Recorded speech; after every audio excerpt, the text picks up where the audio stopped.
Everyone treats discipline like a personality trait, something you either have or you don't. That's not what it is. It's a mindset, and it's built the same way it's built in the one place where failure genuinely isn't an option: the military. Soldiers don't wait to feel ready. They don't rely on motivation, because motivation doesn't show up at 4 a.m. in the rain. They run on principles, repeatable, trainable, and completely transferable to a life that has nothing to do with combat. Here are 5 of them. 5 principles that build the kind of self-command most people spend their whole lives chasing. Number 1. Prioritize the greater goal. The rest is trivial. After the Easter Rising of 1916 failed, the British didn't execute every rebel who took part. Many, including a young Michael Collins, were shipped off to an internment camp in Wales called Ffrongach. Conditions were bad: overcrowded huts, petty rules, small daily humiliations designed to grind men down. Collins didn't spend his time there nursing the grievance. He organized. By the time the camp released its prisoners, he had laid the groundwork for the intelligence network and command structure that would go on to fight and win the Irish War of Independence a few years later. His captors gave him time and small cruelties. He gave himself back a movement. All of us live with certain goals in mind. We work day and night to achieve them, but life constantly throws day-to-day distractions our way. A winning mindset never succumbs to trivial matters. Backbiting, petty humiliations, and minor discomforts should never demoralize us. Instead, they should serve as reinforcement, the mortar holding together the brick wall we are building within ourselves. Number 2, act in uncertainty. Modern life is synonymous with dilemma. We have thousands of options to choose from, yet we are rarely certain about any of them.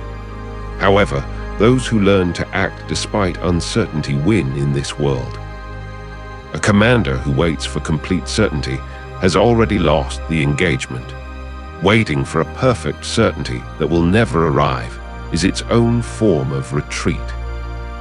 In June 1944, General Dwight D. Eisenhower had to decide whether to launch the Normandy invasion on the strength of a single, fragile weather forecast. A brief clearing his own meteorologists couldn't fully promise would hold. He gave the order anyway. And in case it went wrong, he wrote a short note taking full personal blame for the failure, folded it, and kept it on him, ready to release if the invasion collapsed. He never needed it, but he had already accepted the outcome before he knew what it would be. That is what acting on incomplete information actually looks like. Not recklessness, but a willingness to own a result you cannot yet see. Number 3, do reconnaissance before every action. No competent commander sends an army into unfamiliar territory without scouting it first. Reconnaissance exists because plans built on assumptions, rather than first-hand observation, get people killed. It has been standard practice across every serious military force for over 2 centuries. In September 1944, Allied intelligence received word that 2 German panzer divisions were resting near Arnhem, directly in the path of a massive airborne operation about to be launched there. The reports were set aside. They didn't fit the plan that had already been approved.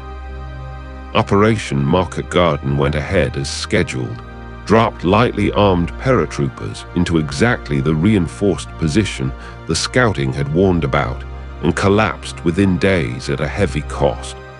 The intelligence existed. It simply wasn't allowed to change anything. People skip this same step constantly before committing to major changes in their own lives. Entering a relationship without much information of partner. Launching a business with little understanding of the market. relocating to a new city without knowing the neighborhood. A commander who skips reconnaissance is usually avoiding a reality they suspect they won't like. Scouting might reveal that available forces or resources are insufficient for the planned objective.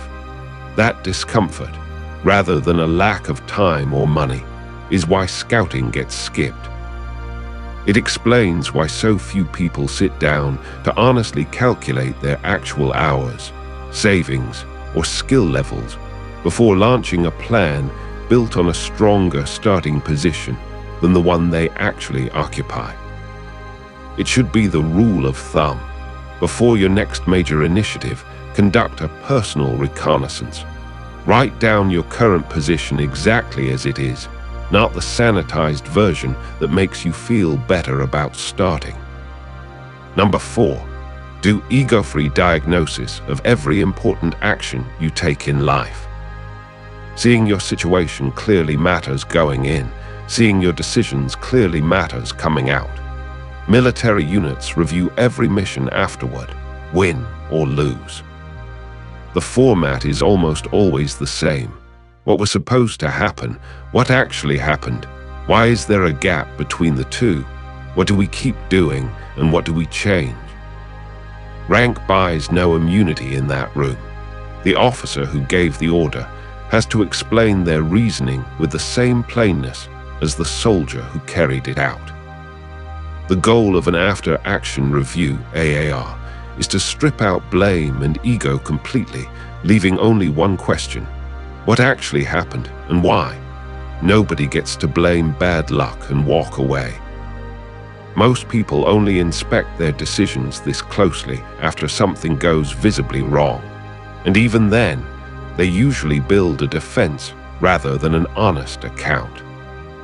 That single difference, reviewing versus defending, is why some people improve rapidly while others stay stuck at the same level for years. Number 5, know your actual enemy. Armies rarely lose simply because the opponent was stronger. They lose because they aimed at the wrong threat. In the 1930s, France built the Maginot Line, a chain of fortresses along its border with Germany, thick enough to stop almost any direct assault. It worked exactly as designed. The Germans never attacked it.